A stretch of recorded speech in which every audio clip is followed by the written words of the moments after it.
Good afternoon, I'm Greg Glover with your Channel 3 Fastcast, your news in less than a minute. Greg Glover has made it through security. We are glad to report he is in Nashville for President Trump's visit. Did you have to be frisked, Greg? I can neither confirm nor deny that, Cindy, but needless to say, security is tight here in the Music City. You mentioned the relationship between the council and the mayor. We have a sitting city council person running against the sitting mayor. They have to spend a few more weeks together after this race is over. What do you think that will do to their relationship? Yeah, it probably will test it a bit, that's for sure. Eyewitness News. Tanisha, thank you. The Board of Education launched a new process to hire principals as well. It includes 3 steps. The procedure comes after recent shakeup and administrative leaders in Hamilton County. The driver of an 18-wheeler was looking down at his cell phone when his tractor trailer went tumbling off an interstate. The whole thing was caught on camera. Hang on. Video inside the truck shows the driver on his phone while driving on I-75 in Florida. Yeah, but if they do, they'll be down just 3 again. Speaking of the Mocs, Scrappy tweeted tonight a screen grab of the end of the first quarter score at Alabama. 3-0, UTC Mocs, hashtag never forget. Good stuff. Cindy, I'm going to read this next story with a fair bit of snark. I'm just warning you in advance. Contrary to anecdotal evidence and hundreds of studies you can find with a simple Google search, it seems now you can't blame the weather for your aches and pains. Yes, many people, myself, my grandmother, all kinds of people insist back pain, arthritis, all that stuff is triggered by changes in temperature, humidity, even rain. But when so-called scientists tracked pain, symptoms, in more than 1,300 adults, they found weather conditions played no role. The University of Tennessee, pride of the Southland, marching band. I'm here with Drum Major Joseph Brockwell of the Red Bank Blue Lion Marching Band, your Band of the Week. David, Cindy, it's called a rally tonight as opposed to a presidential visit, but it feels more like a rock concert. On the outside, there are souvenir vendors selling T-shirts and baseball caps. On the inside, the concession stands are open, and the smell of popcorn is wafting through the municipal auditorium. A woman accepted 8 years in prison for a deadly robbery that happened more than 5 years ago. Josh Walden will forever be an innocent 10-year-old who went for a bike ride. Whether he was killed in cold blood or accidentally has not yet been answered or proven. But for the sake of his family, for the community who mourned him, and for the detectives who worked the case, now is the time. Your anonymity and up to $1,000 reward cash should certainly make a call to Crime Stoppers worth your while. A lot of rain. I don't see a lot of rain out of this. Okay. That's a January I think we can all get behind. Yeah, we can do that. Yeah, thanks. How about some good news before we take a pause for a commercial or two? Will Hunt, a Macaulay student who received a heart transplant in November, is home.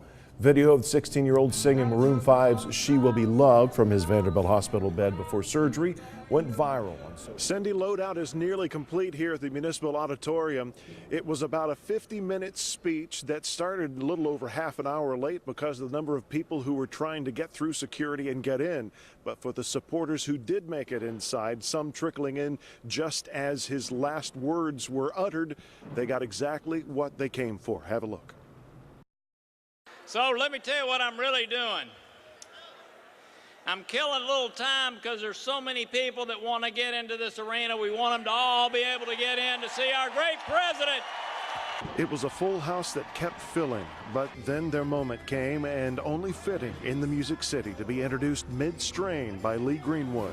Let me take this distinct privilege to introduce to you the 45th President of the United States, Donald J. Trump. President Trump didn't disappoint, hitting the notes made familiar in his campaign: border wall, Keystone Pipeline, increased defense spending, return jobs to the U.S., and the future of the Affordable Care Act. We are going to reduce your taxes. Big league, big. And I want to start that process so quickly. Got to get the health care done. We got to start the tax reductions. State Representative Kevin Brooks of Cleveland says wrangling the more conservative members of his own party may be his hardest sell. So I think his biggest hurdle is going to be bringing those conservative friends. We all have them. We're all conservatives. Bringing our party back together again.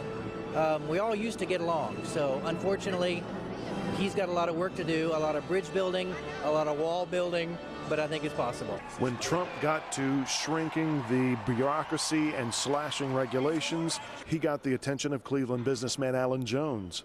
It's not just us, it's every business person I know is excited for the first time.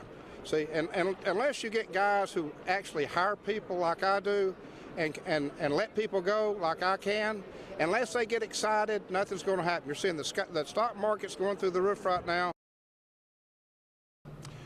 The president walked off the platform tonight to the sounds of the Rolling Stones. You can't always get what you want. That may have been a subliminal message to some of the more right-leaning members of the Republican Party when it comes to health care.